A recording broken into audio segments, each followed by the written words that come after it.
You know that feeling when you're stuck in the same argument with someone over and over again? It's like you're both reading from a script you didn't even write. Well, today, we're going to look at a whole new way to see our relationships, one that gets us past the blame game and helps us see the invisible dance we're all a part of. Okay, let's just dive right in with a question we have all asked ourselves probably a million times. When things go south, our first instinct is usually to find the culprit, right? To pinpoint who's at fault. But what if that's the completely wrong question to be asking in the first place? And this right here shows the huge shift in perspective. Over on the left, that's our default mode, linear thinking. It's simple cause and effect. A causes B, dominoes falling. He is defiant, so I get angry. End of story. But look at the right side. That's systemic thinking. Here, his defiance influences my anger, sure, but then my anger circles right back around and fuels his defiance. It's not a straight line, it's a feedback loop. So, to really unpack this, here's our game plan. First, we'll dig into our habit of playing the blame game. Then, we'll make that big shift to focusing on the pattern instead of the person. After that, we'll check out some fascinating tools therapists use to actually see this family dance. And finally, we'll talk about why this all matters and how you can start changing the steps. Okay, so first up, who's the problem? Let's break down why our brains just love to find a single person to point the finger at. The official term for this is linear causality. Honestly, it's like being a detective at a crime scene. You're looking for that one clue, that single cause of the whole mess. You think, well, she said this, so I did that, or he started it. This way of thinking frames every problem as a one-way street. But as we all know deep down, relationships are almost never that simple. And that brings us to the real game changer of this whole explainer, moving from blaming a person to understanding the dynamic between people.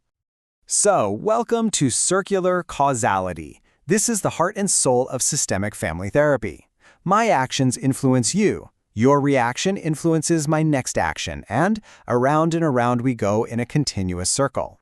The problem isn't me, and it isn't you. The problem is the pattern, this dance that we've accidentally created together. And here's the magic trick. The second you see the pattern as the issue, the conflict can just deflate. It's no longer you versus me, it's us versus this dance we keep doing. This quote really hits it home, doesn't it? Our behavior just doesn't happen in a vacuum. To get why someone acts the way they do, you've got to look at the entire web of relationships they're in. You have to watch the whole dance, not just focus on one dancer. Okay, so if these patterns are the real problem, how in the world do we make them visible? Well, therapists actually have some pretty amazing tools to map out this invisible choreography. We're going to check out 3 really powerful techniques. Circular questioning, which totally reframes the conversation. Genograms, which are like a family tree on steroids. And the resonance image method, which uses pictures to get past the limits of language. Let's start with circular questioning. This is so clever. A therapist using this isn't trying to figure out what really happened. They're trying to map the system.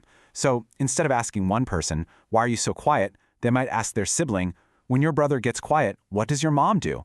The whole point is to get everyone to see the situation from all these different angles and to show the chain reactions that we're all part of. It shifts the whole vibe from accusation to just observation.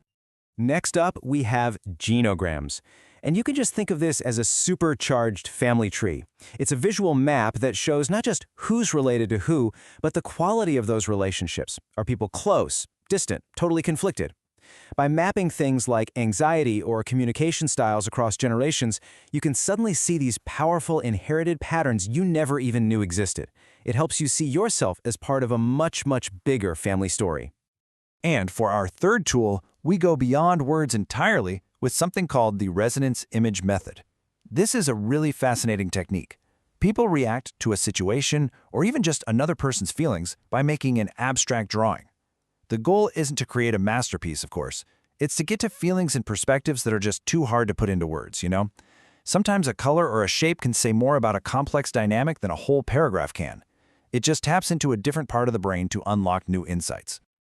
Okay, let's bring it all home. Let's move to our final section and look at the most important part, changing the dance. Why does seeing the pattern matter so much? Because it really is this simple. This is the whole point.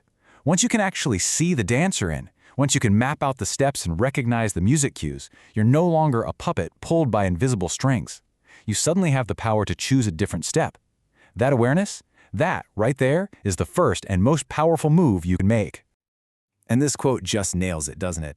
Seeing these patterns, whether it's through a genogram or just by understanding the circular nature of an argument, it's not about blaming your great-grandma. It's about empowerment. It gives you the chance to say, you know what, this pattern stops with me, and to consciously start writing a new story for yourself and for the future. So as we finish up, I want to leave you with this thought. Every family, every partnership, every friendship has unspoken rules that dictate the dance. Maybe the rule is we just don't talk about money, or dad always has to get the last word. What's one of those rules in your life? And what do you think would happen? What new possibilities might open up if you decided just once to change a single step?